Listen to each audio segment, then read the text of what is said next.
ಕಾಂಗ್ರೆಸ್ ಪಕ್ಷದ ಮುಖಂಡ ತುಕಾರಾಮ್ ಅವರು ಒಂದಲ್ಲ ಎರಡಲ್ಲ ಆಸ್ಪತ್ರೆಗಳೆಲ್ಲ ನಮ್ಮ ಮನೆಯಲ್ಲಿ ನಮ್ಮ ತಂದೆ ತಾಯಂದ್ರು ಮಕ್ಕಳು ಆರೋಗ್ಯ ಸರಿಯಿಲ್ಲ ಅಂತಾರೆ, ಒಳ್ಳೆ ಆಸ್ಪತ್ರೆ ವ್ಯವಸ್ಥೆ ಇಲ್ಲ, ಬಳ್ಳಾರಿಗೆ ಹೋಗ್ಬೇಕು.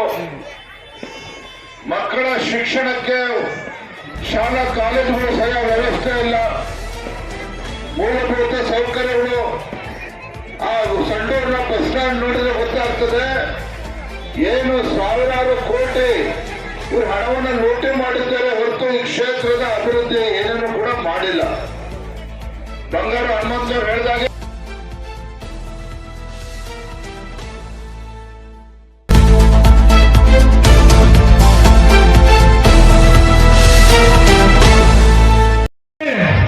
ತಾವೆಲ್ಲರೂ 30 ವರ್ಷಗಳಿಂದ ಸತತವಾಗಿ ಕಾಂಗ್ರೆಸ್ ಪಕ್ಷವನ್ನು ಗೆಲ್ಲಿಸುತ್ತಾ ಬಂದಿದ್ದಾರೆ.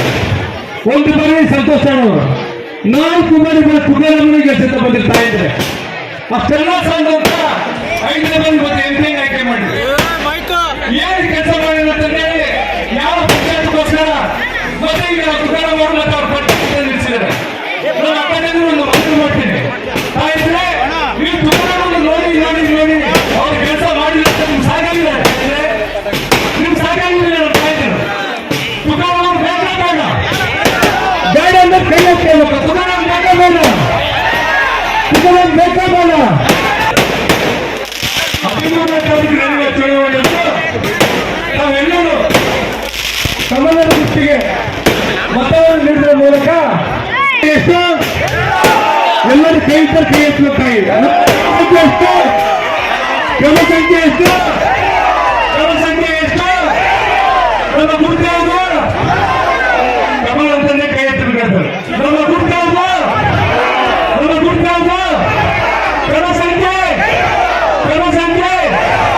ಈಗ ನೀವೆಲ್ಲರೂ ನಾವೆಲ್ಲರೂ ಕೂಡ ಭಾರತೀಯರು, ನಾವೆಲ್ಲರೂ ಕೂಡ ಸಂಡೂರಿನ ಜನರು.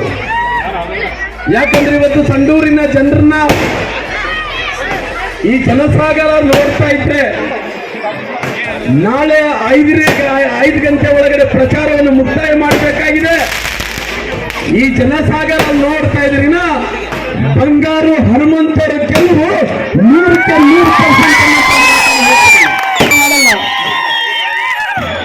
ಅವರು ಏನ್ ಮಾಡ್ಬೇಕು ಇವಾಗ, ಸೋಲ್ತಿನಿಂದ ಭಯ ಪ್ರಾರಂಭ ಆದ ತಕ್ಷಣನೇ ಕತ್ತಲ ರಾತ್ರಿ ಪ್ರಾರಂಭ ಮಾಡ್ತಾರೆ. ಕತ್ತಲ ರಾತ್ರಿ ಅಂದ್ರೆ ಗೊತ್ತಲ್ಲ, ಎಲ್ಲರೂ ಮಂತ್ರಿಗಳು ಎಲ್ಲರಿಗೂ ಸರ್ಕಾರದಲ್ಲಿ ಬಂದ್ರೆ ಎಲ್ಲ ಬಟಾಲಿಯನ್ ಎಲ್ಲ ಬಂದಿದೆ. ಯಾವ ರೀತಿಯಲ್ಲಿ ಆಲಿಬಾಬಾ ಚಾಲಿಸ್ವರ್ ಸಿನಿಮಾಗಳ ಕಥೆಗಳು ನೋಡಿದ್ರು, ಆ ರೀತಿ ಹಳೆ ಕಾರ್ಮಿಕ ಮಂತ್ರಿಗಳಂತ ಸಂತೋಷ್ ಲಾಡರು ಕಾರ್ಮಿಕ ಮಂತ್ರಿಗಳು. ನಮ್ಮ ಓದಿದಂತ ಯುವಕರಿಗೆ ಒಂದು ಉದ್ಯೋಗ ಕೊಡಿಸಿಲ್ಲ, ಅವರು ಕಾರ್ಮಿಕ ಮಂತ್ರಿಗಳು. ಇವತ್ತು ಸರ್ಕಾರದಲ್ಲಿ ಭ್ರಷ್ಟಾಚಾರ ಮಾಡಿದಂತ ಎಲ್ಲ ಮಂತ್ರಿಗಳು ಇವತ್ತಿಲ್ಲಿ ಬಂದು ಕುಂತಾರ. ಎಲ್ಲರಿಗೂ ಸುಮ್ಮನೆ ಬಂದಿಲ್ಲ. ಅವರು ಅಭಿವೃದ್ಧಿ ನಿಗಮದಲ್ಲಿ 187 ಕೋಟಿ ರೂಪಾಯಿ ಭ್ರಷ್ಟಾಚಾರ ಮಾಡಿದ್ರಿ. ಅಬಕಾರಿ ಇಲಾಖೆಯಲ್ಲಿ 500 ಕೋಟಿ ಭ್ರಷ್ಟಾಚಾರ ಮಾಡಿದ್ರಿ. ಹಗರಣದಲ್ಲಿ ಸುಮಾರು 1000 ಕೋಟಿ ರೂಪಾಯಿ ಹಗರಣ ಮಾಡಿದ್ರಿ.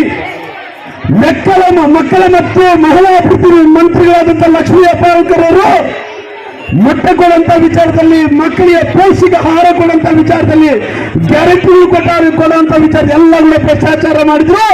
ಆ ಭ್ರಷ್ಟಾಚಾರ ನರೇಂದ್ರ ಮೋದಿ ಅವರಿಗೆ,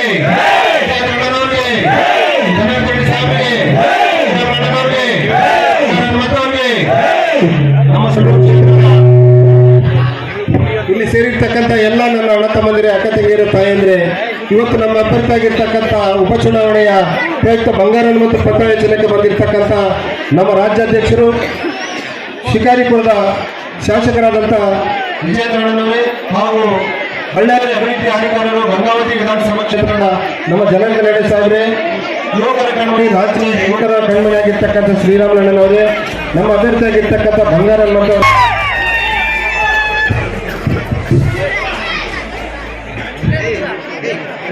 ಸಂಡೂರು ವಿಧಾನಸಭಾ ಕ್ಷೇತ್ರದ ಚುನಾವಣಾ ಪ್ರಚಾರದಲ್ಲಿ ಭಾಗವಾಗಿ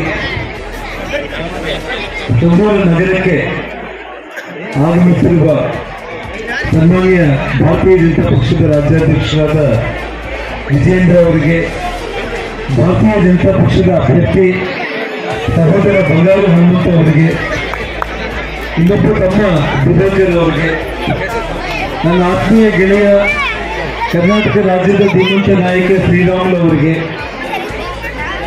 ಮತ್ತು ಇನ್ನೋರ್ವ ಸಹೋದರ ಪ್ರಹ್ಲಾದ್